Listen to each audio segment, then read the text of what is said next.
And then, so again, all of his sightings were with very physical beings. Almost all of the time, they were only a few feet away, and they only lasted a very short time. Yeah. And all of his contact experiences lasted from a few seconds up to 1 minute. Now, the telepathic communication he had with a physical being, which I'm going to talk about later, that lasted almost 3 minutes. Okay, that was by far his longest lasting experience. And guess who it was with? This ancient Chinese warlord. Oh, yeah, you told me. Yeah. It appeared very, very physical. He had his full regalia on, battle armor, the whole works. He described him as sort of like an obese Asian-looking man. Had a sword, had his whole uniform on. And so the general's name is General Guan Gong. He says General Guan Gong physically appeared to Alberto while he was watching TV. So he was in his living room. He telepathically told Alberto that he was his adopted son after his father was killed in a battle. He told him that his father was a pirate. Wow. The general told him lots and lots of stories. Again, it was like close to 3 minutes total, and 3 minutes is a long time. And he said that General told Alberto that Alberto had 22 kills. Okay. Well, the next day, a heavy sword appeared in his living room, and guess how many notches it had? Wow, 22. Yeah. 22 notches. And what was the purpose of the lesson of this general? Was to teach Alberto about reincarnation. Yeah. Okay. So this is Alberto with a sword, and his wife took a Polaroid camera, Polaroid picture. And as you know, you cannot duplicate a Polaroid picture. Yeah. Okay. And his wife was too near to get close to it. She wouldn't hold it. She would just take pictures. And he has a whole bunch of these pictures of him with the sword. I only just showed one. Yeah. And Alberto said it was very heavy. And this is here's another statue. This replica, the real one in jade, appeared to Alberto, and then it started moving all throughout the house. Okay. Wow. And then they became accustomed to it. They wouldn't move it because they know the next day it's going to be in another place. Okay. And then all of a sudden it disappeared, didn't appear anymore. Okay. So he then went to Hong Kong to find. He didn't go there. He looked at the internet. I don't know if the internet was available in those days, but he found out about this jade replica statue of the general, and he ordered one from Hong Kong. Yeah. And it came in the mail. So they put it in this, same place. Then all of a sudden, like a month later, the real jade statue appears. Okay. And it stays a few weeks. Then all of a sudden, it totally disappears again. So that's a story of this general, Yeah. And so this is an A-port that Alberto has. Wow. Now, numerous other beings besides General Guan Gong, Alberto has seen numerous other types of physical beings. Now, the night that I wrote this up, Alberto had told me that last night he woke up and an ugly humanoid with a very large round head had its head right between the top of his face and his wife, Rebecca. So Alberto just took a swipe at it and it disappeared. So he says all the time he's getting these things, So it just doesn't end. One time he was sleeping and all of a sudden he woke up and he saw this little Tibetan yogi right next to him. Wow. And he says, "Don't worry, go back to sleep, Alberto. Go back to sleep. I'm just working on your consciousness." And Alberto was all of a sudden, boom, put to sleep. Wow. He's seen this being, which he called, what do they call them in the spirituality? A saint. Guardian angel? Yeah, a guardian angel, but it's he has a name associated with him. Anyway, Michael, that's what it is, Michael. So anyway, he saw this man. He's huge. He said it was like 8 feet tall, muscular, tall, dressed in a white monk's robe, appeared right in front of him for 15 seconds and then disappeared. Wow. He's seen tons of these beings with white monk's robes. He says you cannot see their faces. They're all blurry, but they're all like this with these white monk's robes. And many times it's a group of them, walking or gliding. They don't walk, they glide. One time he opened the door and he saw this being, blonde haired, blue eyed with a skin tight suit, appeared right on the other side of the door. Okay. And then all of a sudden, it just, like in Star Trek, it just slowly withered away. Wow. And so he's seen that being, and that is commonly called a Palladian being, if I recall correctly, or whatever they're called. A lot of people, Dr. Joseph, Michael, Reverend Michael Carter. This is the type of being that cured him. Have you heard that story yet of Michael Carter? Yeah. Yeah. Well, this is the being that cured him.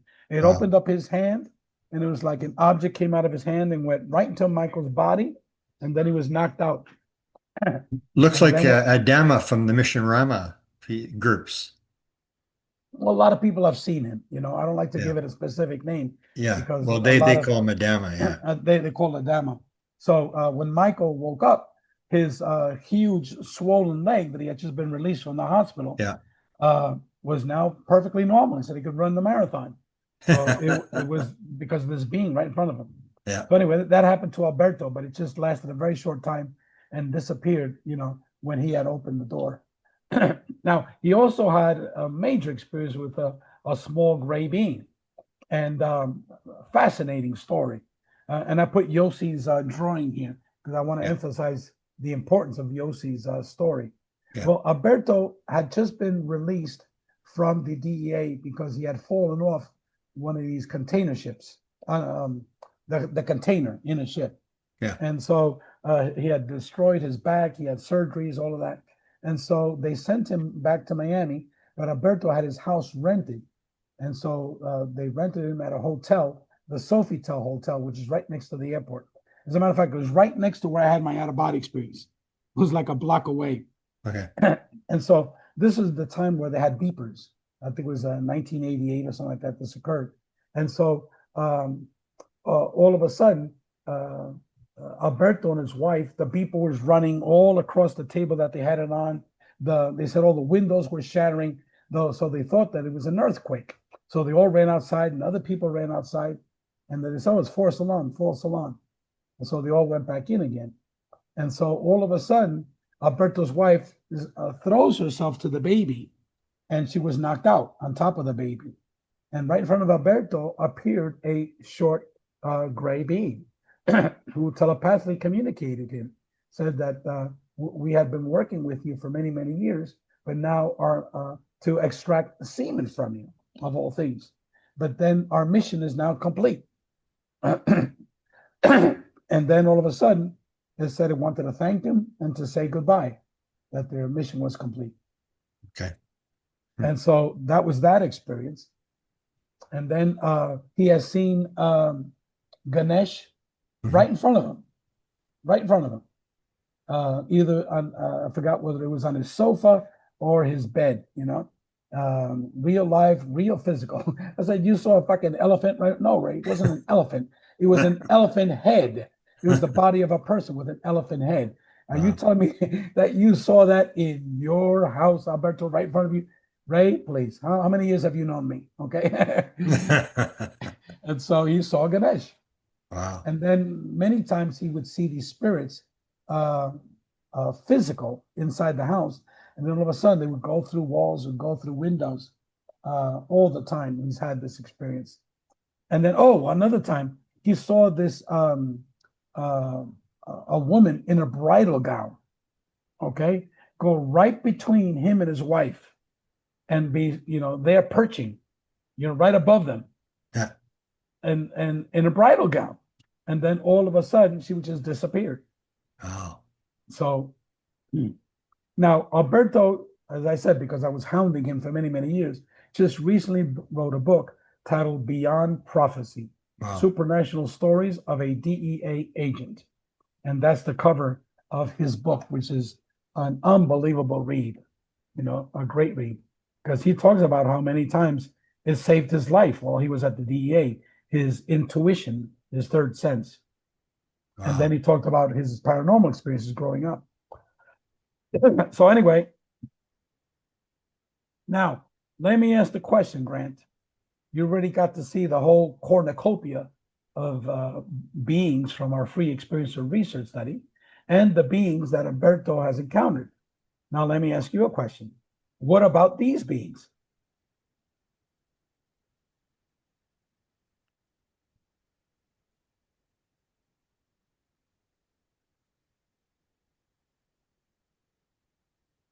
Okay, these are all beings that experiencers talk about. Yeah. And so my illusion here is that, look, there's no difference between ET related type of beings and all of the other types of beings that people are seeing. It's all part of the same family. Yeah. Now, let me discuss in more detail why this is happening and some of the complexities behind it. Now, Desta, you will like this, because you're a skeptical person. So, do you know Albert Rosales, who lives in Miami? He's written more than 25 books on humanoids. Okay. Oh yeah, they're all written by years. This is 1985 to 1989. So he compiles the major contact experiences with different types of humanoids and beings during that 4-year time period. This is from 1965 to 1969. Right there, you'll see the Mothman prophecy right there. Yeah. The type of beings that people are reporting during those 4-year period, 1990 to 1994. Okay. And again, he has like 15 of these books on his Amazon site. And a lot of cases are overseas cases because he's fluent in Spanish. So he gets a lot of Spanish articles from Latin America. It's 1975 to 1979, 1960 to 1964. You'll see the Benny and Barney Hill story there. And so, again, did these thousands and thousands of different beings come from a physical planet, billions of light years away from us, usually for less than 30 seconds? Or is there a more complicated story behind this? Yeah. Were these beings real or were they not real? Were they physical or are they not physical? Now, what I want to come across is that you need to perceive them as holographic projections from a multidimensional reality. Just like I determined the very first day I saw a UFO. They clearly showed me, this was an instruction that they gave me, that what I was watching was a holographic projection, because I was watching it for like 15 minutes and I said, you better come up with some better bullshit than this. And I was totally deleted and a totally new object replaced it. Yeah. So you could only do that with a holographic projection. Okay, this is not real. Okay, it was perceived, it was viewed as real, but it was not. Now, spirituality and spirit world experiences. 97% believe that non-human intelligence can travel to other dimensions. This is straight from our survey of 4,350 people. So 97% of these people believe that non-human intelligence can travel to other dimensions and travel to our dimension. 91% believe that there is some sort of a grand plan in motion and that experiences are part of. So in other words, okay, we're having orchestrated events. That's the comment that I've used throughout my lecture. 89% believe that there is a connection between non-human intelligence and the paranormal. Again, this is 9 out of 10 people say that there's a connection between the so-called ETs, non-human intelligence, and the paranormal. 83% believe that there is a connection between non-human intelligence and the spirit world. So it's not just the paranormal, it's also the spirit world, where we as individuated units of consciousness go when we die. Not 31% were given a message about God. 30% were told about the death process in the spirit world. 20% were told where they are from. 26% were given a message of reincarnation. So again, this is not what they believe. This is what they were told directly by non-human intelligence. Now, the summary of the Free Foundation Experiential Research Study. Lesson number 1. All physical sensory information are holographic projections. Number 2, the ability of UFO intelligence to prevent the use of cameras or videos to record large and up-close CAPs.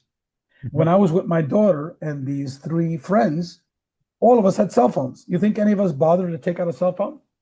Yeah. We would have been on the cover of Time magazine for the next 20 years, okay? Because this thing was so close to us. Yeah. When I was at the home of Mike Burberg, he had one of these big, gigantic telescopic video recorders, okay? And for 4 hours before I went outside, he was video recording, the stars. But then when the UFO was coming at us, I said, look, Mike, it's not in the southerly direction. It's from the northern direction. Turn around, turn around. So they all turned around. You think any of them took out his, what do they call it? Is a telescope video camera? Yeah. You could have recorded an ant riding on top of this UFO. That's how powerful this thing was. But no, he didn't do it. All of us had cell phones. We didn't do it. And all of my other experiences, okay? They only allow you to record small orbs at a distance, okay? Just think of all the people that put on the internet, recordings of small orbs, okay, and UFOs. They're all at a distance and they're all small orbs. You will never get these large objects that I was calling down. Why? Because they do not allow it, Grant, and you know that. Yeah, exactly. And again, lesson number 3, CAP UFO intelligence has the ability to control, even to manipulate human perception, human thought, human consciousness. Yeah. And the cameras is just an example of that. But in this very short lecture, I gave you various examples of how that is done, particularly in my case. And if you read my book, you'll see numerous other examples. Lesson number 4, the ability of non-human intelligence to upload and download information to your mind. Again, I've given various examples of this in my particular case. And in my books, volumes 3 to volume 6, again, you'll see over 100 experiencers that have written chapters that have talked about this specific fact. Lesson number 5, CAP UFO contact is overwhelming a positive experience. And again, I've proven it beyond a shadow of a doubt with hard, cold facts, not bullshit from David Jacobs and Bud Hopkins. And take a look at Whitley Strieber's last 3 books. They've all been about spirituality and God and positive spiritual transformation. Take a look at Kathleen Martin's book, From Alien Abduction to Spiritual Transformation. It's happening across all major experiencers, okay? But yet the field of ufology is totally brain dead, totally clueless about this phenomenon. That's why I have total disdain for the field of ufology. Lesson number 6. CAP contact experiences are overwhelmingly a paranormal phenomenon and not primarily a physical phenomenon. And I provided cold hard facts to demonstrate this. Lesson number 7, CAP UFO contact involves experiences with tens of thousands of diverse forms of non-human intelligence. UFO contact experiences are also seeing thousands of different types of CAPs.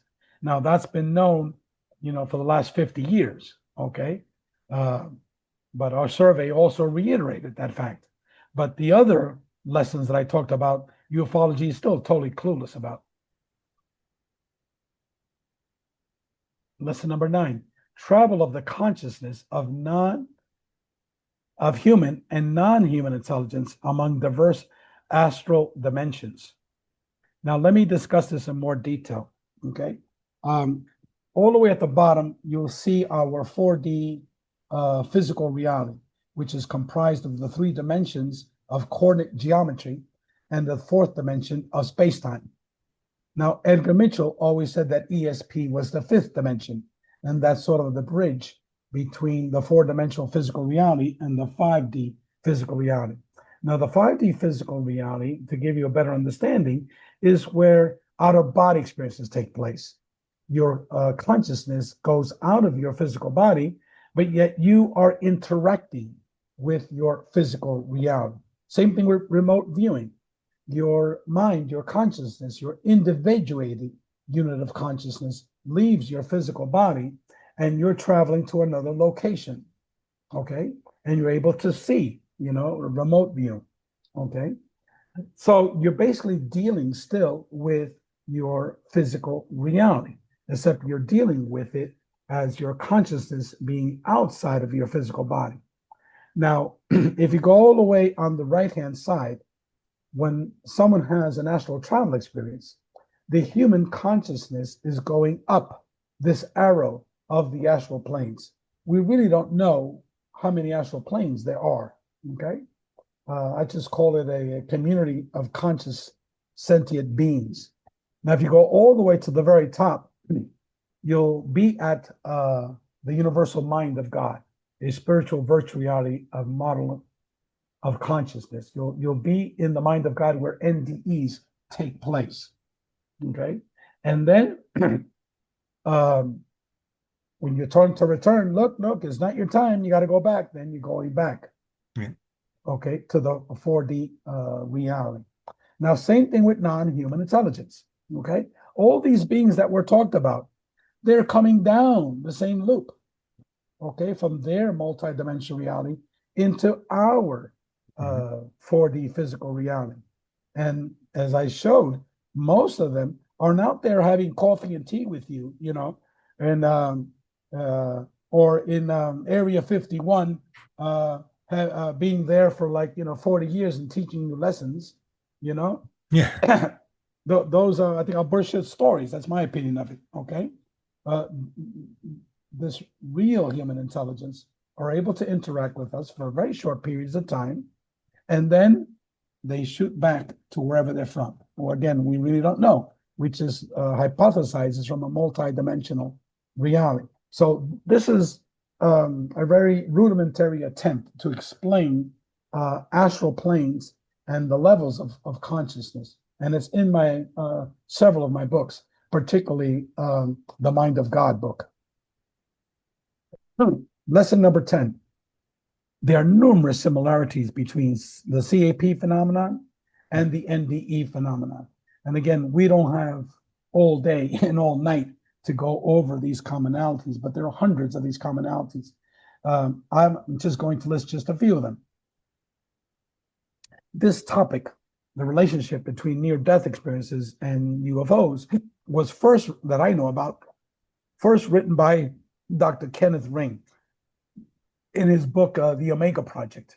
And Dr. Kenneth Ring in this book, this is one of the very few quantitative survey instruments on UFO contact experiences. What he did was he compared 85 NDE experiences with 85 UFO contact experiences. Mainly, they were abduction type of experiences, the majority of them, not all, and they were supplied to him by numerous individuals, primarily the late Dr. Leo Sprinkle. Yeah. That was told to me by Dr. Kenneth Ring. So in that book, I borrowed his questions and how do these people change over time? How will they transform? I borrowed those 70 questions from this book. And we came up with the same exact data findings from his book and our research findings. And he was very impressed by that. So that's the very first that I recall anyone describing the relationship between near-death experiences and UFO encounters. Others later on, like the late Dr. John Mack, discussed it, but nowhere near the details of Dr. Kenneth Ring. So lesson 11, the UFO,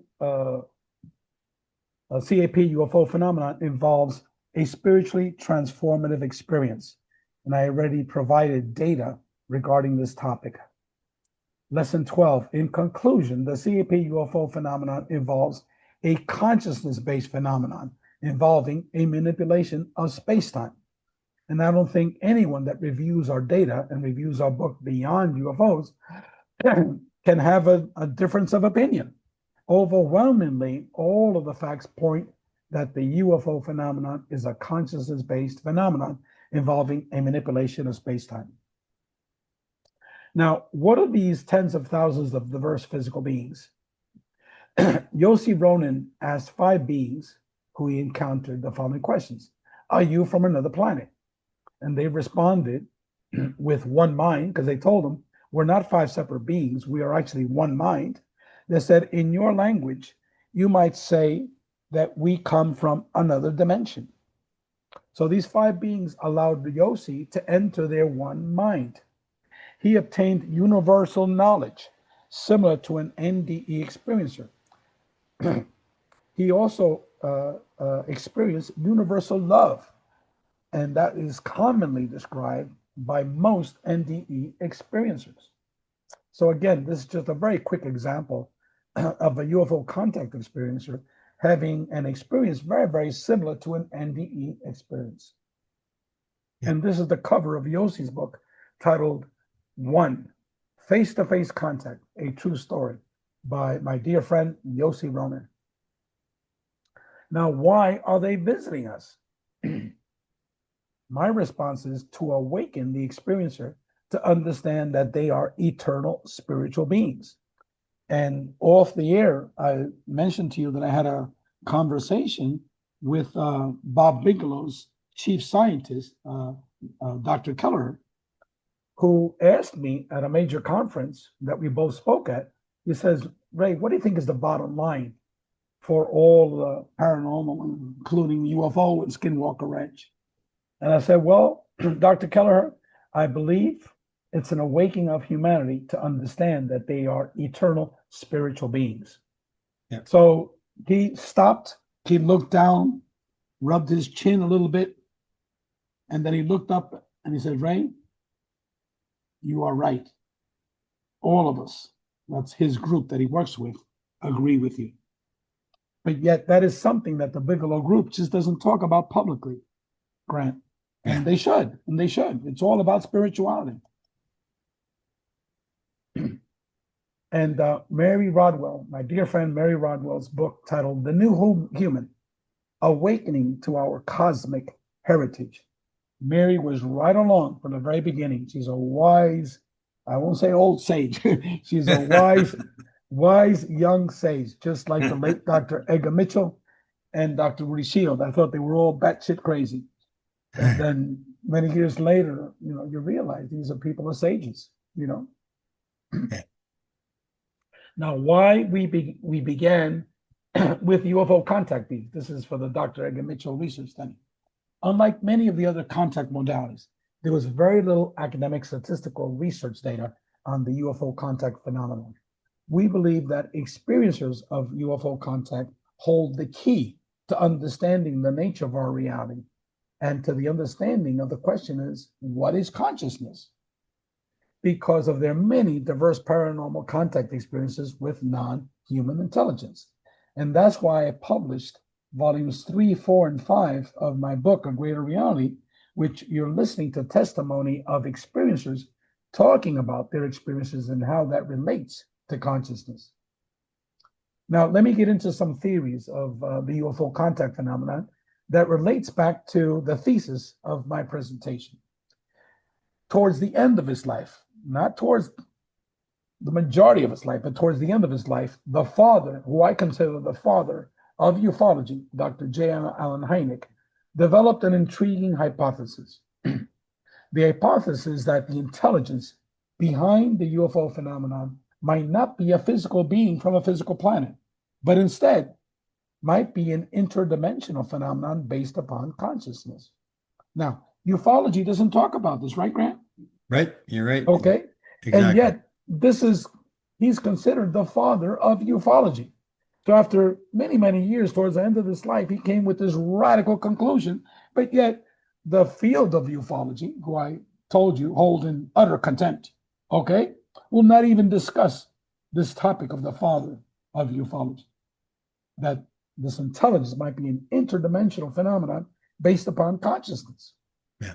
My own philosophical feeling about the UFO phenomenon is that when all is said and done, it represents some form of intelligence. But whether that intelligence is from great distances away, or whether it is perhaps much closer to us in a parallel reality or in another dimension, or whether it is in some strange way a product of our own intelligence, our own psyche, I don't know. This is the research problem. That it seems to be programmed, that it seems to have an intelligence of its own, I think is unmistakable. If anyone who studies the subject just sees that. But we must not jump to the conclusion that because it has an intelligence of its own, it is necessarily visitors from outer space. It may be in some strange way connected with that intelligence, if that intelligence can in some way project itself down here. But, well, that's really all I have to say. Now, notice what Dr. Hynek stated. He said, if that intelligence can, in some way, find a way to project itself down here. Yeah. Okay, very important key. He's talking about holographic projections. Yeah. Okay, so this is the key to a proper understanding of his theory. Now, Dr. John Mack, professor of psychiatry, he's a medical doctor at Harvard University Medical School. In 1999, he published a book titled Passport to the Cosmos, Human Transformation and Alien Encounters. So this is a man that won the Pulitzer Prize several years before. Brilliant man, a professor, full professor at Harvard University. And he wrote, people know their experiences and what they have undergone does not fit with the prevailing mechanistic world view. Large percentages of people seem to know there is an unseen world or hidden dimensions of reality, quote unquote. Again, this is coming from the late Dr. John Mack. I think that from my own point of view, I'm going to be very disappointed if UFOs turn out to be nothing more than visitors from another planet, because I think they could be something much more interesting. Something from another dimension, a space or time? I think what the UFO phenomenon is teaching us is that we don't understand time and space. Mm-hmm. Here are objects, I think we have to call them objects, that are physical, that interact with the environment, that cause effects on the witnesses, on the psychology and the physiology of the witnesses, and leave traces on the ground, and yet are capable of, appear to be capable of manipulating time and space in ways that go beyond what our physics understands today. I think that aliens may not be from other planets, that flying saucers may not actually be craft from other worlds, that it might represent something else. The lesson is that somehow all of these phenomena are related. Flying saucers is not going to be the answer to these bigger questions, that you need to have a much broader understanding of the nature of reality itself. The universe is telling us something here. It's telling us that the reality isn't what it used to be, that reality is far more mysterious and complex and mind-boggling than maybe we can imagine. It makes UFOs look, and Roswell and crashes look very small. So again, George Knapp said, the lesson is that all of these paranormal phenomena, the contact modalities, are somehow interrelated. Flying saucers might not be crashed from another world. These visitors might not be from another planet. The saying flying saucers, i.e. materialist ufology, is not the answer to these bigger questions on what is the source of UFOs. You need to have a much more broader understanding of the nature of our reality. That reality is far more complex than we can imagine. Now, here's the kicker. It makes UFOs, Roswell, and crashes look very small. Amen. Now, now, why isn't this being spread all over the internet? Okay, this is the man that's interviewed thousands of cases of paranormal experiences, saying, look, you know, these guys are clueless. Ufologists are clueless. Now, Yeah. I did skip over what Jacques Vallée had to say.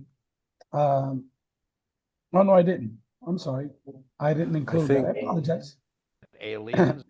But basically, Jacques Vallée is agreeing with Yeah. Dr. J. Allen Hynek and this Les fellow here. Now, introduction to CCRI. Now let's talk about modern research here. The Consciousness and Contact Research Institute. The mission of CCRI is to understand the relationship between consciousness and the contact modalities. So this is our card here, but info@agreaterreality is not our email because the webmaster is having problems with that from day one. So website is agreaterreality.com. And later on, I'll send you my email. Okay. Now, CCRI is a 501c3 academic research institute focused on researching what is consciousness via the experiencers of the contact modalities. CCRI is comprised of 20 PhD academics, 5 medical doctors, and 10 lay researchers.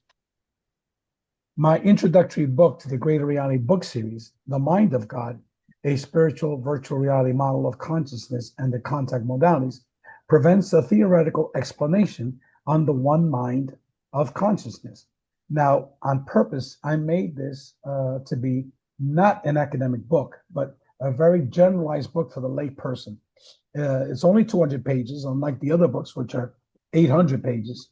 This is meant as a quick read for you to get a basic understanding of these complicated topics. And this is what the book looks like. This is the book cover. Now, again, this book is free as a downloadable PDF file from our website, our Greater Reality. And I'll show you where to download this book. But if you want to read it, the actual physical copy of it, you can get it from Amazon. Again, I'm not peddling my books. They don't sell. People don't read them. They're difficult to understand. It deals with consciousness. And that's what not a lot of folks here are interested in. But I know you are, Grant and Desta. Now, CCRI has published a 6-volume book series titled A Greater Reality. As I said earlier, The Mind of God is the introduction to this book series. Volumes 1 and 2 contain theoretical chapters written by our PhD academics and medical doctors and lay researchers. Volumes 3 to 6 contain experiencer written chapters. Each volume is 800 pages. And as I said, they're all free, folks, so take advantage of them. This is what the cover of volume 1 looks like. A Greater Reality, the new paradigm of non-local consciousness, the paranormal and the contact modalities. Volume 1, theoretical chapters. And we have 5 co-editors, myself, Dr. Rudy Shields, Dr. John Climo, Dr. Michael Grosso, and Dr. Jeffrey Long.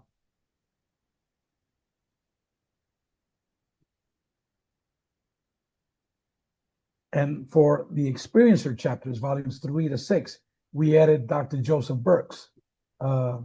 Frankly, because Joseph was retired and he had the ability to read these hundreds of articles that were submitted to me for volumes 3 to 6.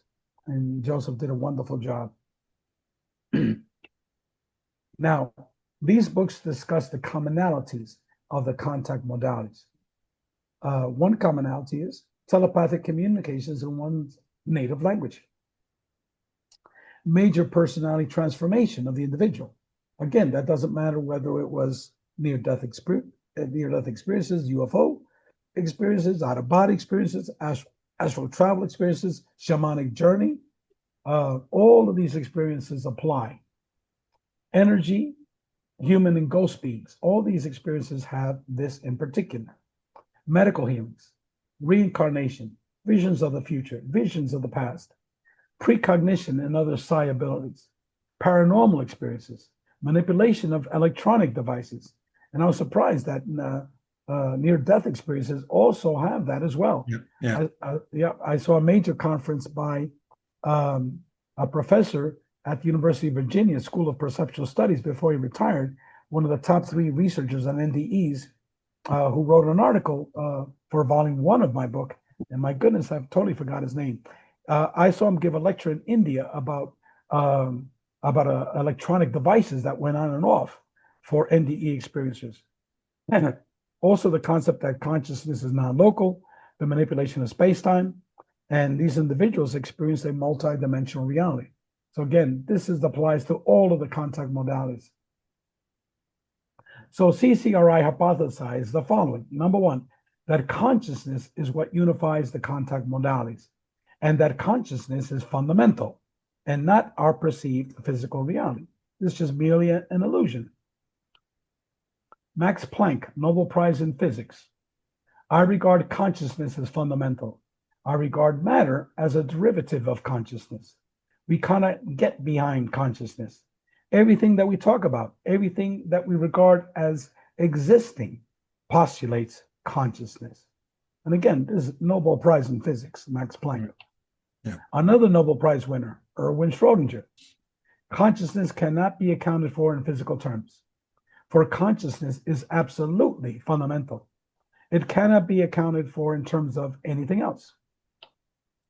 Eugene Wigner, again, another Nobel Prize in Physics.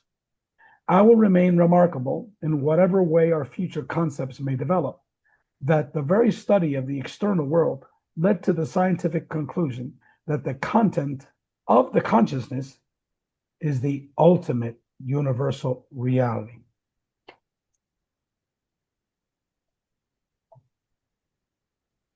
Oh, I guess I didn't embed this like this.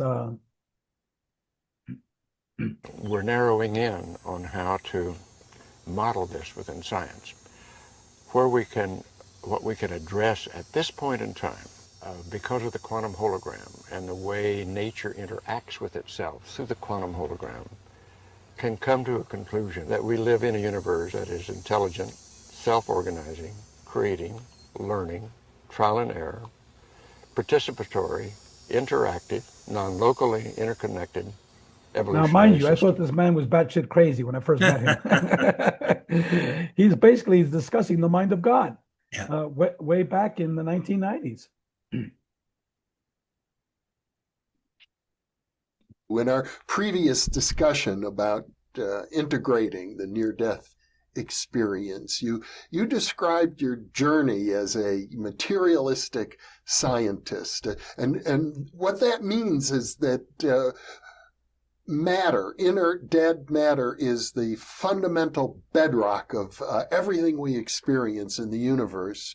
But there's another point of view. It's actually a very ancient point of view with a noble philosophical tradition, which is the opposite, that consciousness is primary, not matter. The hard problem of consciousness, which is the extreme challenge in the neuroscience of consciousness and philosophy of mind, in trying to come up with any mechanism by which the physical brain might give rise to consciousness, is a very daunting issue. And in fact, most of the people I know involved in the scientific study of consciousness are now moving to much more expanded models. And it's because they realize that the simplistic notion of the physical world being all that exists and the brain is somehow creating consciousness out of purely physical matter is completely false. It does not explain even the rudiments of conscious awareness in our consensus day-to-day reality. So the whole world of psychology and examination of mind and consciousness is revealing all kinds of ways that we can be aware of things beyond the ken of our physical senses, things like remote viewing. You know, the psychic spy programs in many government agencies over the last many decades, showing that there are ways that people can train to actually know things beyond the ken of their physical senses. Out-of-body experiences are something that many people have kind of come to discover on their own and have taken advantage of. And so these are all ways of saying that consciousness is not limited to the confines of the physical brain and the body. And of course, the big implication of all that is what happens when the brain and body die. And there it looks very strongly like the reality is not only that our consciousness continues beyond death of the brain and body, but that it actually expands tremendously in its kind of scope and understanding. Now, mind you, this man was a professor of brain surgery at the Harvard School of Medicine. But yet his name is rarely mentioned or never mentioned in the field of ufology. I don't know if I'm correct, Grant. That's right. Hey, you're right. Yep. Now, the universal mind. We live in a virtual and spiritual reality. As the facts of my research study have presented, this is clearly a fact. It's virtual because it's multidimensional, and it's spiritual because of all the spiritual aspects of the contact phenomena. So, excuse me, the universal mind, as I stated earlier, has many dimensions. So you could graphically think of it like a Russian doll. One is inside another, and it's inside another, inside it gets bigger, bigger, bigger. Now, what is outside of the largest Russian doll is the mind of God. It's everything. It's consciousness itself. Now, this graphic depiction is what we as humans perceive. Now, we perceive things via our brain, the five senses: touch, hearing, taste, smell, and sight. And as I said earlier, Edgar Mitchell saw ESP as the sixth sense, okay? But that is not our true reality. This is just our temporary perceived reality. But once we have an out-of-body experience, an astral travel experience, once we get brought into a multidimensional experience, once we die and have a near-death experience, then those gifted individuals realize that these five senses here are a mere illusion. And this is a graphic depiction of how consciousness, human consciousness, and non-human intelligence graphically moves among the different dimensions of our reality. And no need to discuss that again. Now, this is a model of reincarnation. It's a very simple model. But here in the mind of God is the creation of a human being. The human being travels down via birth, his birth as a man, his physical body, number one. So when we die, it goes back to the mind of God. We don't understand the whole reincarnation process, but we know that Dr. Ian Stevenson has researched more than 2,000 cases. And Dr. Ian Stevenson was a professor of psychiatry at the University of Virginia School of Medicine. He was the founder of the Division of Perceptual Studies, where a lot of the paranormal research has taken place over the last 30 years. So he researched numerous of these cases. So in one case, they were a man, and then later on, they're born as a female in physical body number two. And when they die, their soul, and my particular term is the individuated unit of consciousness. That term, I took it from Tom Campbell in his book, but my Alzheimer's is kicking in, The Theory of Everything. There you go. My big toe. So he used the term, he used the term individuated unit of consciousness, which I think is a great term to describe the soul, the spirit of each individual. So it goes back to the mind of God. And again, we don't know whether this continues, this endless cycle, or whether there is some point in time where you just remained with the mind of God. And the information I have is that we are all part of the mind of God. There's no separation. We're all one, okay? Even when we are born in here, okay, via non-local consciousness, we're still attached to the mind of God, and we're still guided. I call it not synchronicity, I call it orchestrated events via the mind of God. So that's my world view of what is really behind the phenomenon. a spiritual virtual reality. Thousands of peer-reviewed academic research studies on near-death experiences have demonstrated that we exist inside a greater reality, inside the mind of God. It is deeply loving and spiritual reality. We as humans are eternal spiritual beings.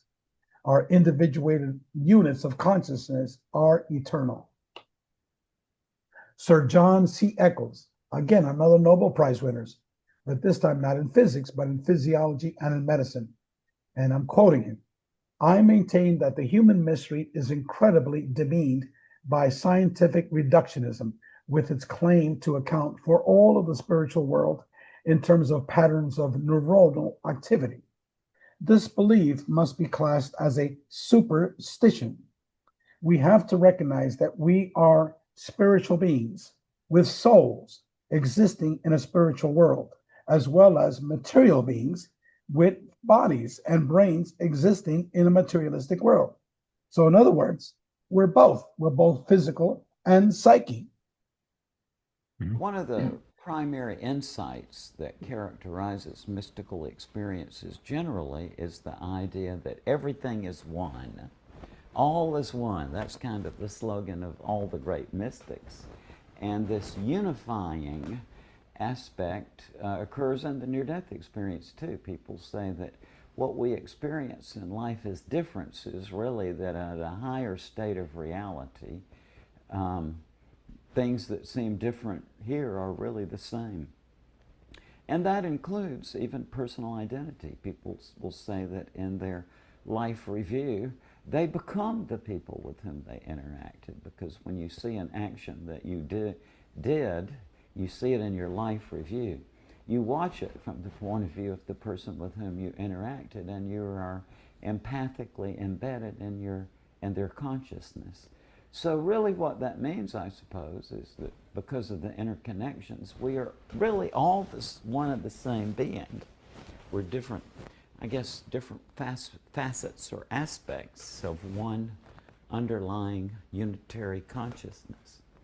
To me, God is not belief or curiosity about whether God exists. I mean, to me, I compute God as a relationship, right? So, to me, the relationship that you have with God, therefore, it boils down to a relationship with all the other conscious presences in the universe, I think. And that's why the message that is told to Dr. Raymond Moody, Dr. Eben Alexander, Dr. Jeffrey Long, and all the major NDE researchers is that when we return, the main message when we return is that we must learn how to love each other. And we must implement that in order for the survival of the human species. This is one of my co-editors of the Greater Reality book series, my dear friend, Dr. Jeffrey Long. It was so obvious to me and so many other, pretty much all near-death experience researchers, that near-death experiences are for real. So given that premise, you really have to have that premise established, which between my research and many others clearly establishes before you can go the next step. And that is, okay, if you totally understand based on evidence that near-death experiences are real, what else can you understand? What's important in them to learn?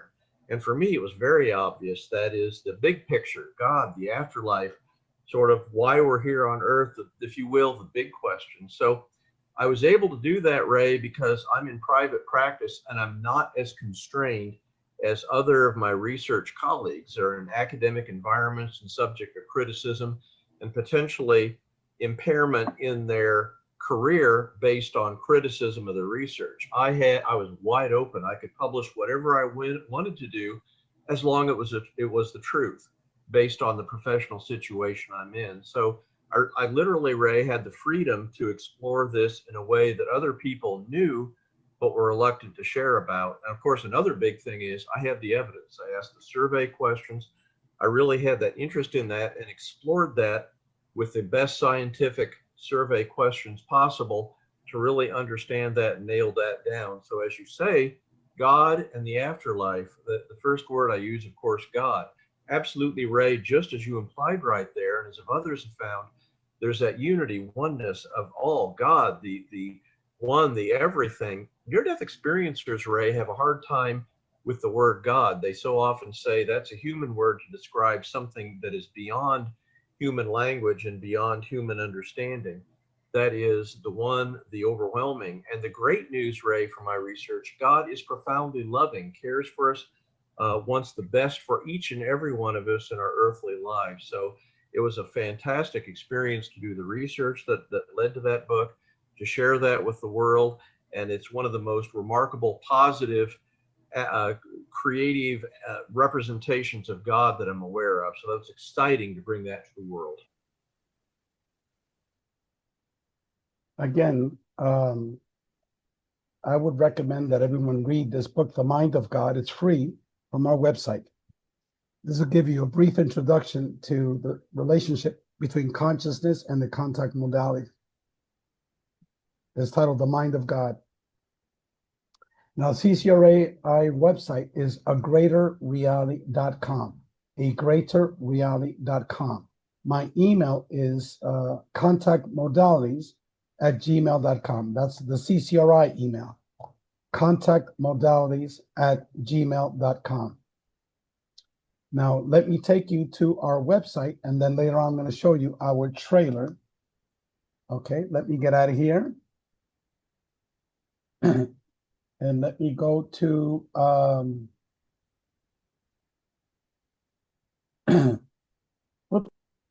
to greater reality down here. Oh, I didn't want to, I wanted to continue sharing. So let me continue sharing again. Yep.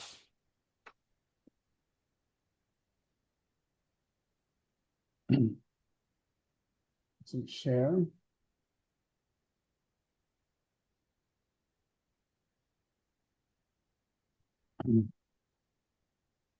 Let me see. Do you see it now? Yep. Okay, the top doesn't show too good, but this is our website, agreaterreality.com, and it has some of our visions, that consciousness is primary, that all the contact modalities are one integrated phenomenon under consciousness. And I discuss the book editors for a Greater Reality book series. That's Dr. Rudy Shields, and this is his bio. This is Dr. Jeffrey Long with his bio, Dr. John Climo with his bio, and Dr. Michael Grosso. He received a PhD in philosophy from Columbia University, and all of his books have been about consciousness and the paranormal. A lot of people don't know of his work. And this is myself. You got to see a little bit about my background here. And this is when I was 40 pounds overweight. And this is the cover of volume 1 of our book. And right below it, we have the different academics, medical doctors and lay researchers that wrote chapters for our book. And this is, oh, Dr. Bruce Grayson, I just remembered his name. This is Edgar Mitchell, Dr. Bruce Grayson, one of the leading pioneers of near-death experiences, together with Raymond Moody, Dr. Glenn Ryan, PhD biochemist, Dr. Eben Alexander. This is the medical doctor that took the work of Ian Stevenson, and his name is Jim Tucker. And as you go through it, you know, these are all heavyweights that have written article on consciousness. This man is a PhD in astrophysics. Gary Schwartz, very well known in the U.S.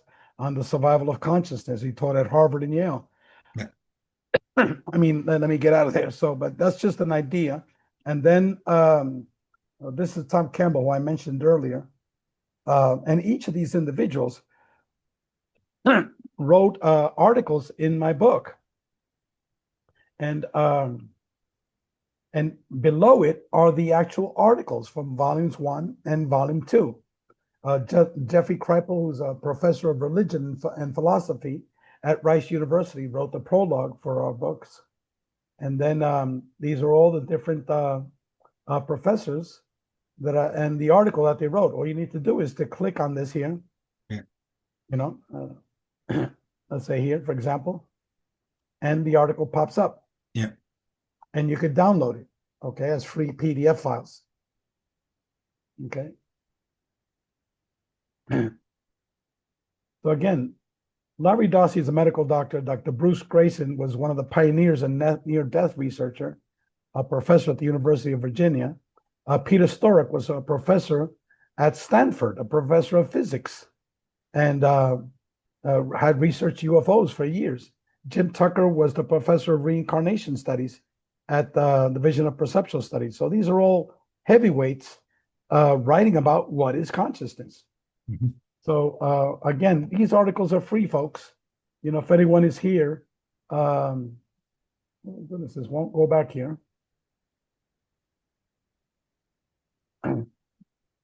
Okay, yeah. And now if you go all the way, these are all the articles. I can go scroll all the way down. So all the articles, volumes 1 and 2 are here. Now, regarding what is consciousness, there are various documents here that discuss what is consciousness, what are the contact modalities. For books, we have all of the books that I have written, which are available for free. And let me just give you an example.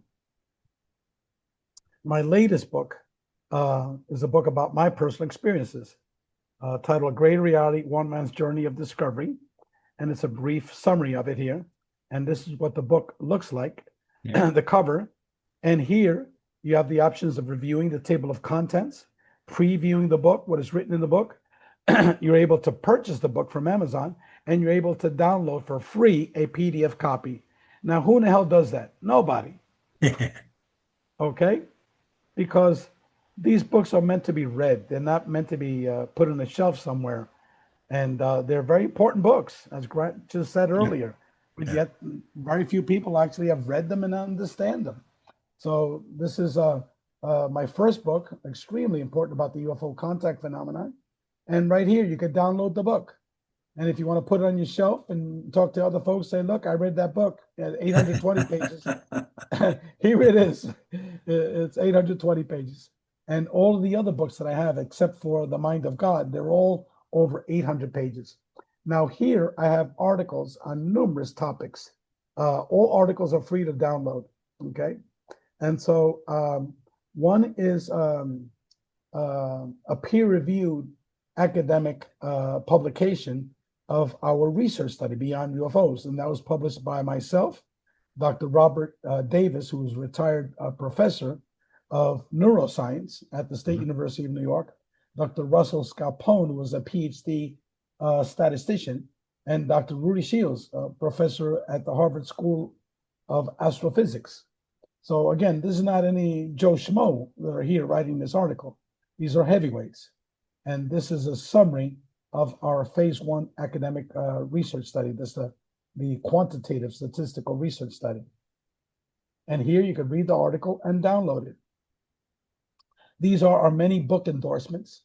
Dr. Rudy Shield, Dr. Claude Swanson, who's now deceased, PhD in physics from Princeton University, Dr. Dean Radin, Dr. Kenneth Ring, Dr. Joseph Burks, Brad Steiger, Klaus Heinemann, PhD in physics from Stanford, Dr. Diane Hannessy Powell, who when we were writing this was unknown, but now because she's had that series on Netflix, she's very well known. Yeah. She wrote the book, The ESP Enigma, a scientific case of psychic phenomena. Raymond Fowler, again, one of the deans of ufology. Numerous other people have written endorsements.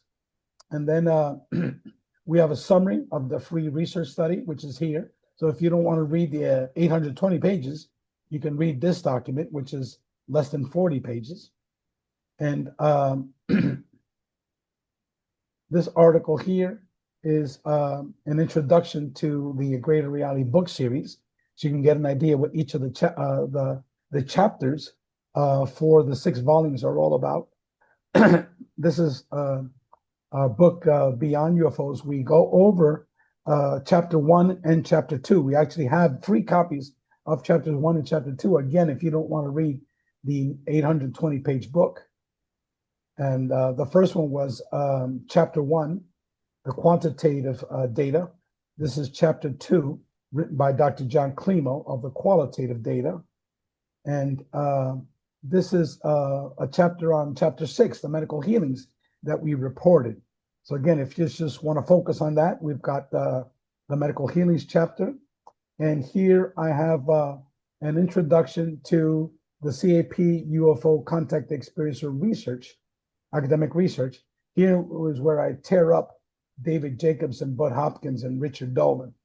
So if you like some blood being spilled in this field, go to this chapter, and I will completely show that these people are totally clueless about the complexities of the phenomenon. And again, these individuals I don't know very well, except for Richard Dolan. I met him at 4 UFO conferences that we both spoke of, and he ignored me each time. He thought I was like a demon possessed, So I don't know what his problem was. So anytime I see him in the future, it's like I don't even see him. He's a shadow being. He's not there.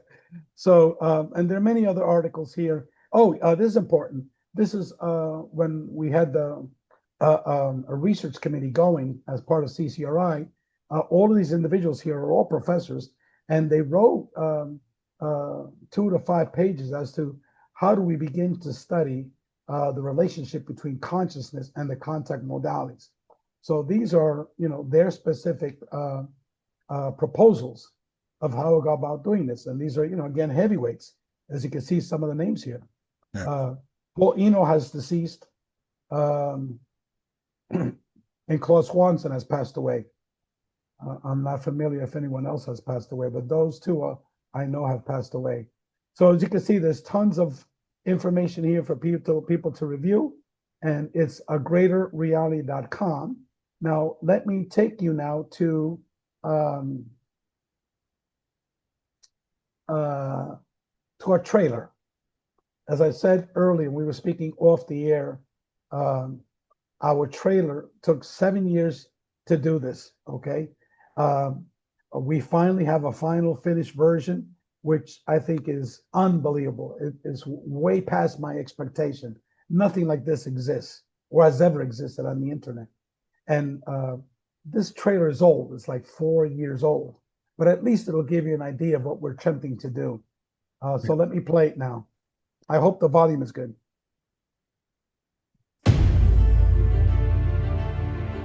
My name is Rey Hernandez. I'm a tax attorney. I had zero interest in anything that was paranormal related. And then, holy shit, what the hell just happened?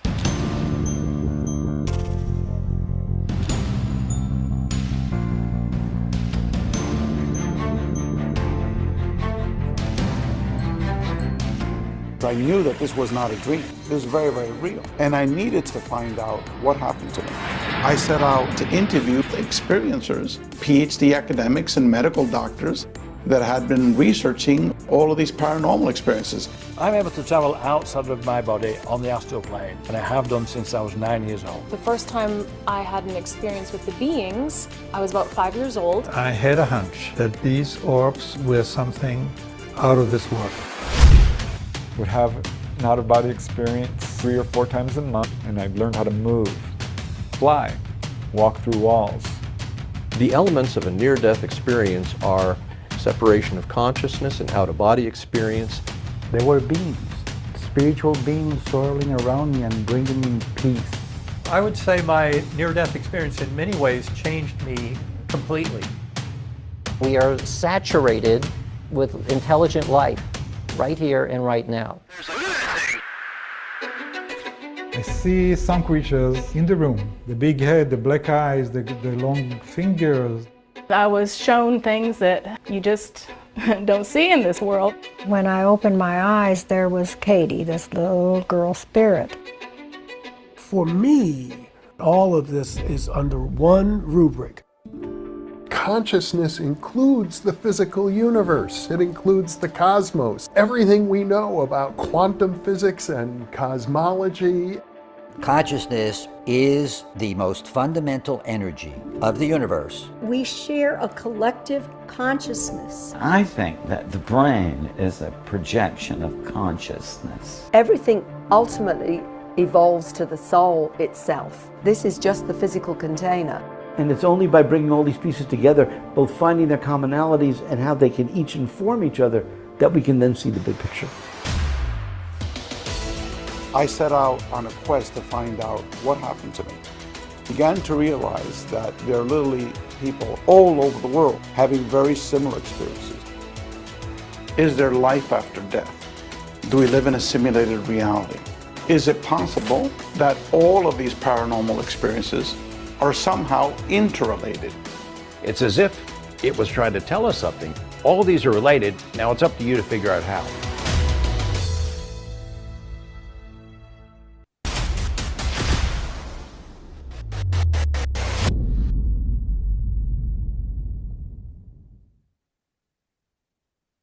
Well, that's my presentation. I hope everyone enjoyed it.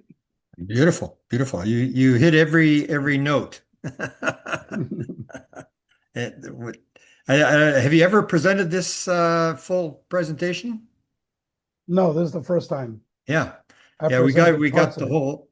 It's the one question I have. I'm going to be thinking about this next couple of days to figure out how to help in moving the message along. The one question has to do with is mission. Do you think much about mission in terms of why you and whether this was planned and because that's something that I think comes up with various people in terms of like Chris Bledsoe, for example, where he believed the being was with him in his last lifetime, this sort of thing. Do you spend a lot of time thinking about that? Oh, yeah. I mean, these are all orchestrated events by the mind of God. Yeah. We all have our planned destinies. So you and I had a meeting before we were born, and we decided you're going to do this, I'm going to do this. We're soul brothers. Whether you realize it or not, we're soul brothers. And Desta was there too, I think. I remember Desta there. Desta was clinging around, having a cup of coffee somewhere. No, I haven't gone into the details of my experiences, Grant. Because I didn't have enough time for that. Okay, but we may have to do one on your experiences sometime. Just a presentation just on your experiences, because that sort of gets people's attention when they like to hear stories. And that's what Dr. Eric Walker told us, who was the chairman of the board of the Institute for Defense Analysis, top military think tank. He said at one point, admit it, you're just curious. You just want to know, why should we change the rules and regulations to satisfy your curiosity? This thing is beyond anything. If you have the mind of Einstein, you're not going to figure this thing out. Leave it alone. And he was doing that whole sort of thing where people want entertainment. They want entertainment stories. And so well, that's true. That's true. So we should do one sometime on your stories, because some of your stories are pretty incredible. Like I've heard them all, but the idea with you didn't hear you're them sitting all, there Brad. waiting to do somebody's tickets, and then this thing appears, and you only heard maybe a tenth of my experiences. Yeah, and I didn't realize you had that many experiences. I knew you had some, the ones you talked about tonight. I realized you had, but I didn't realize you had the like the near-death experience type things and stuff like that. So. Oh yeah, no, because I always felt along the way that I'm an academic researcher, first and foremost. My type of experiences are a dime a dozen. If you would read volumes 3 to 5, which have been published, and now I'm working on 6. You probably know a lot of the phenomenon. These people are having everything in the kitchen sink, just like Alberto. And so, why am I going to talk about my experiences? Okay, it's like drowning them out. And I'm not here to sell books, because my books don't sell, And so, but my experiences have been orchestrated events, just like the 2 days after I had that out of body experience. All of a sudden, Mary Rodwell sends me that email. And I remember you had told me the story that you had sent me a response back in October. It was you and Whitley Strieber, no one else, okay? And Mary said, look, I got this email that you sent me back in October, and I'm just responding to it now. I said, well, guess what? This is what's happened over the last 6 months, and this is what happened today. So then we wound up talking till like late at night, and then the next day, Rudy Shields calls me out of the blue. I had no idea who this man was. Then he gives me Edgar's phone number and insisted that I called him, And so I was at Edgar's home the very next day. So within 48 hours, the four of us had met. And it was after that meeting, I still don't know what the hell I was going to do, what we're going to have, Then that Friday when I went to bed, I was tossing that in my mind, and then on Saturday, poof, I had 6 pages all written out of what we needed to do. And then how I met my wife was an orchestrated event. Yeah. The near-death experience, 3 near-death experiences, because I was a total atheist up until the end of December of 2012. Want me to tell you that real quickly, just real quick? Yeah. Yeah. Here I was having these experiences, lots of paranormal experiences. I thought I was going crazy. Like I said, I sent you, no, it was to Richard Dolan, didn't even send it to you, and he sent it to you.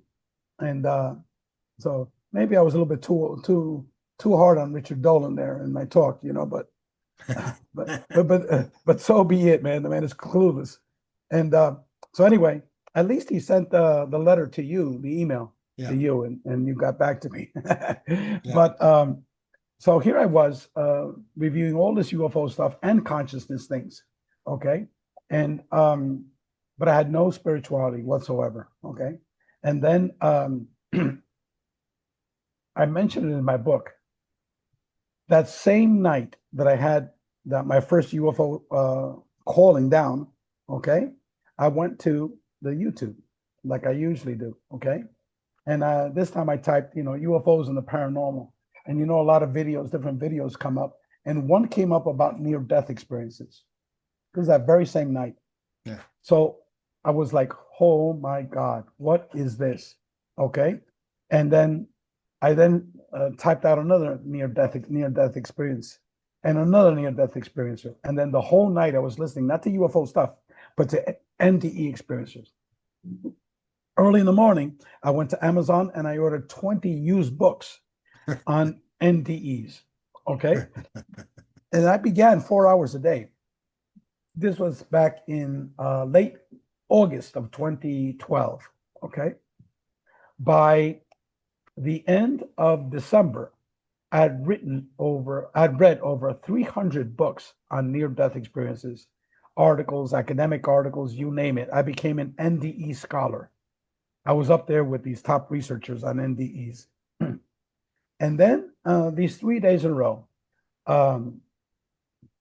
December 21st, 2012, which I later found out was the Mayan calendar day, which I still don't understand. But later on, someone told me, do you know what that date was? I said, no. Oh, that's the day of the Mayan calendar. Yeah, so what? And I still don't understand it. But those 3 days, December 21st, Friday, December 22nd, Saturday, December 23rd, Sunday, the very first 3 people ever mentioned NDEs to, okay, all of them had it. I'd been quiet. The only one that knew I was reading all these books on NDEs was my ex-wife. And she thought I was batshit crazy, you know? And so what was happening was towards the very end, it was 16 hours a day, okay? I wasn't doing any of my work. Here I was, an estate tax attorney with U.S. Department of Treasury. Yeah, I put 8 hours on Smith. And then the next day I put, you know, another 8 hours, 4 hours on Jones, 4 hours on Charles, you know, and it was all bullshit. I was reading all these NDE books, you know, like a crazy madman. And so let me tell you the first day. The first day was Friday. My daughter had a low-grade fever for 2 straight days. For whatever reason, my ex-wife couldn't bring her. So I brought her to the doctor, and I never even met her, the doctor that she had. It was a Colombian woman. It's a short, thin woman from Colombia. We spoke in Spanish. And then she tells me, well, I've got some good news, you know. We took a temperature. She doesn't have a temperature. We checked her ear, nose, and throat. I'm checking it now. There's nothing there. Maybe it was a 24-hour virus, you know. And so immediately I went right up to her, and I talked to her in Spanish, and I said, excuse me, doctor, have you ever heard the term near-death experiences? I've just finished reading approximately 300 books on this topic. Many were written by medical doctors such as yourself, and you need to be aware of this term, near-death experiences, right? And so as I was saying that, I was like, what the fuck? I got another person inside my head. I'm going fucking crazy. What the fuck, you know? And so I saw her eyeballs got real big, and I said, holy shit, now this woman thinks I'm crazy, you know? And I said, excuse me, doctor, I don't know why I said that. You know, I apologize, you know? And she looks at me and she goes, you don't need to apologize. How did you know I had one? She goes and closes the door and tells us the details of her NDE experience. Okay. I'm not going to tell you because it was very detailed, you know, but my daughter was next to me the whole time. Right. And mind you, I thought that was an orchestrated event for my daughter because my daughter saw that UFO with me outside, okay? And she's had other experiences as well. So this is just a part of her continuation of her education on the topic. And so, it's a sidetrack. When my daughter turned 13, she was 10 back then. When she about to turn 13, she said, Daddy, can you give me some money? I want to totally redo my room. So, well, what do you want to do? I want to get some things for a teenager. So, okay, how much? $200. I said, what, are you crazy? $200? He goes, Daddy, please, you owe me. You know, it's my 13th birthday coming up. So guess what she orders? A Vedic Mandela bedspread. Okay, she orders one of those salt lamps. I had no idea what it was, and she said, "Lick it." And I licked it. I said, "Holy shit, it's salt!" You know, and it was stones. What do you call it? Those people that collect these gems, crystals, crystals. Yeah. She ordered this whole collection of crystal and like a little stand to put it on the shelf. It was like one esoteric stuff after another, and I'm like, what the fuck happened to this girl, you know? And now I know, because she must have gone into the internet and researched these things that, you know, that she saw. So anyway, that was Friday with the doctor. Okay, the next day at a Roman Catholic church, it was a church social function. Okay, and I had to go, or if not, there was no dinner for the rest of the week, you know. So I had to accompany my ex-wife. And so she sat next to this Mexican lady, and she introduced me to her husband, who was Cuban like I was. And he came to the U.S. when we were young. I came when I was 5. He was like 10 years old or something like that. So we had small chat, you know. Oh, you're Cuban? Yeah, I'm Cuban, blah, blah. And all of a sudden, excuse me, Max, have you ever heard of the term near-death experiences? I've just finished reading, you know, verbatim, you know. And I'm like, I need to go see a shrink on Monday. Once the office opens up, I need to go to a psychiatrist, knock on the door, no waiting list. I need to see, because I'm going fucking crazy, you know? And serious. It was traumatic, okay? And then Max's eyeballs pop out. And I said, holy shit, Max, I'm sorry, man. I don't know why I said that. It was Ray. I've never told this to anyone. But a year ago, my mother died in my arms. And then he told me the whole NDE of his mother going out of his body, how this big, fat, heavy black man dressed in green, whatever, comes walking, crashing through the door, followed by a blonde woman with a ponytail. But Mom, how do you know that? Those are the paramedics. I already told you. I was above you. I was floating above you. You told me this, you told me that, you told me that. You were crying on top of me. He then told me the whole NDE of his mother. And I still hadn't gotten it. Here I was for 4 months reading all these NDE books. And this thing happened on Friday and Saturday with this insane man inside my head telling me this, you know? And so I still hadn't clicked, because I was such a materialist, such a rationalist, okay? So then I said, look, on Sunday, I go see my parents every Sunday. I need to tell this to my father, who's very, very ill, bedridden, not well. Maybe I could give him some spirituality by telling him what happened on Friday, what happened on Saturday. So I said, hey, Mom, you know, help me get Pop dressed. And we got him dressed. We got his crutch and his walker. We went to the backyard. So I told him, none of the paranormal stuff or the UFO stuff. That would have been too much. I told him what happened Friday and what happened on Saturday. And I told him the whole story. And he goes like this, that happened to me. And I was like, what? You know, what? Are you kidding me? You know, and he told me it was 16 years before, when he had open heart surgery, he died on the operating table. He floated out of his body, went through a tunnel super fast, lots of light. The light was blinding. And then once he arrived wherever he was going, all of a sudden the light, you know, dimmed down, and he saw his father, his mother, and his brother, all in spirit form, very young, like they were in their 30s. And they greeted him, they made him at ease, and then they presented him to an energy being, this huge energy being, and he immediately knew it was God. And then he starts telling me, God is pure love. Okay, the devil doesn't exist. Okay, he starts going on and on and on and on and on, and I'm like, what the fuck? This is coming from my Archie Bunker grandfather, my father, you know, who I thought was a total atheist, you know, because we never spoke about these things, you know. He was telling me tons of things. Time doesn't exist. There's no such thing as time. So, well, how do you know that time doesn't exist? Because I was up there 20 or 30 years. What do you mean you were up there for 20 or 30 years? Well, that's how long it took God to show me all the good things I'd done in my life and all the bad things. He had a life review that lasted 20 to 30 years. Wow. I mean, he just went on and on and on. And then I started asking him questions, and he would answer like one or two of them. And all of a sudden, that's it. I don't want to talk anymore. But Dad, blah, blah, blah. I don't want to talk anymore. But Dad, blah, God damn it, I don't want to talk anymore. And then I knew from my father that I couldn't go any further. So I turned to my mother, who's right next to me. I said, Mom, this is the first time I'm hearing this. Have you heard about this before? And she said, yes.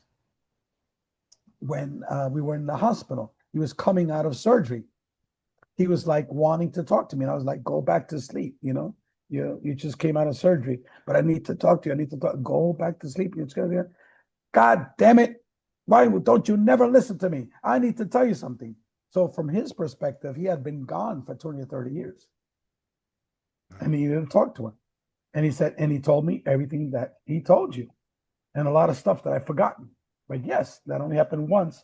And we never talked about it again because I thought it was his amnesia.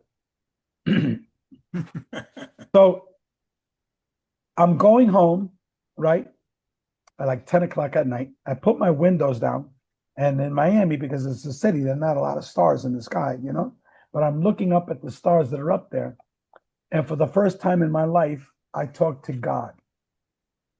I said, God, over the last 4 months, you had managed to transform an atheist, a materialist, rationalist, into someone that does not have a belief. I don't believe. I know that I'm an eternal spiritual being. And I know that you exist. And I have that knowingness more than any Catholic priest in Miami. And for that, I want to thank you. That was the first time I talked to God, the first time of many times. But the only times I asked something of God, first one was the ring. And the reason for that was to teach me that, look, you could ask for a good woman.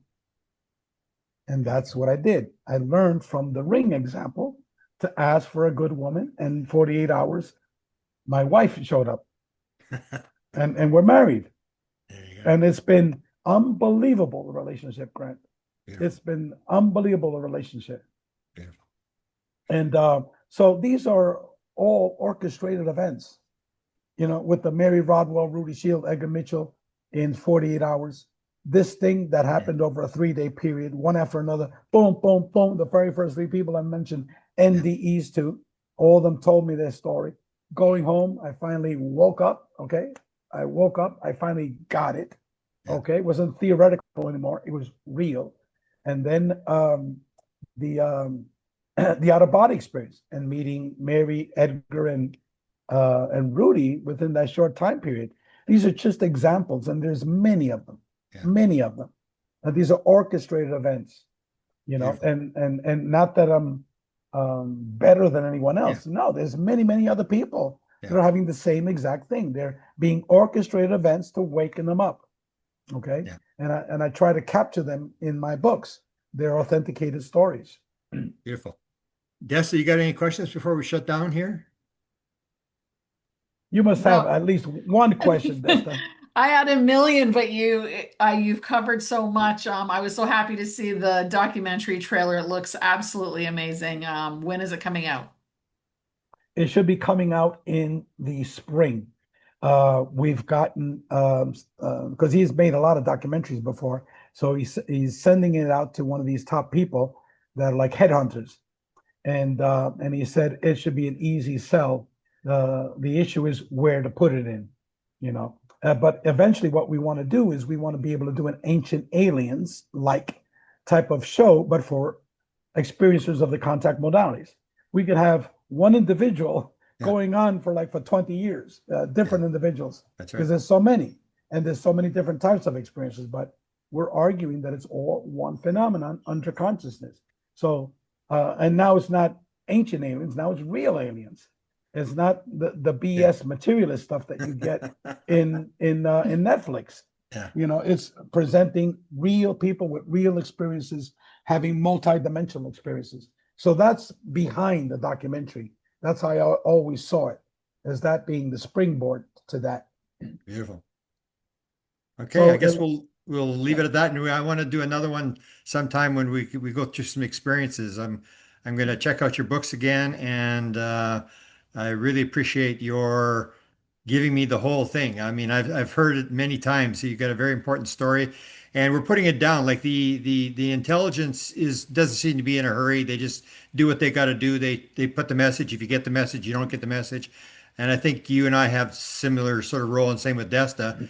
You can't really expect people. I mean, if they get it, they get it. If they don't, because I think if you probably agree with me, since 2012, it has moved a little bit in terms of consciousness. I mean, I didn't know anything about consciousness in 2012. I said, you know, I couldn't have spelled the word and I could have cared less. And so I've come away and you've come away. And I think we're sort of moving slowly, and we've got an eternity to get the message across. And we just have to do whatever job we've been assigned to do. Yeah, and my role, the way I see my role, Grant and Desta, is to lay the foundation for the future. Yeah, okay, for exactly. future generations. People are not going to understand it now. Yeah. It's way too complicated for a lot of people. Yeah. And but yet people are moving in that direction. So eventually they'll put the pieces together, and they'll find out that your work and my work are part of that piece. You know. Yeah, exactly. So we have had, as I always talk about, the Super Bowl. You and I got to play in the Super Bowl. Most people haven't got a clue there's even a game going on. No, that's totally clueless. And maybe I was too blunt about it, but to this point of my life, I'm 69 years old. I don't give a fuck, you know? Yeah, that's the same as you. I mean, and the thing with Dolan was that he actually, on his show, he got to criticize my work. Yeah. He said that my work was woo-woo science. Yeah. Okay? Now, is Richard Dolan a scientist? No. Yeah. Is he a PhD? No. Has he done any statistical research? No. But yet, when you look at our organization, look at all those scientists that you saw. Yeah. All those PhD academics, one after another. Harvard, Stanford, Princeton, blah, blah. And so, you know, when I hear this man going public to criticize my work, who no one is really cares about at all, okay? And to try to stomp on it, okay? And all this thing with disclosure is in the experiencer, man. Yeah, exactly, exactly. You know, exactly. That's the key, the experiencer. But yet, as Alan Hynek mentioned numerous times, Raymond Fowler is great. He wrote a 100-page article for my book. Wow. Okay, because I invited him. I invited him. I talked to him. We had numerous conversations, and he wrote 100 pages. And then what he did is, based upon that 100 pages, he said, "Look, Ray, I just kept on typing, and I made a book out of it. I made a book out of it." Okay, and so I wrote the introduction for that book.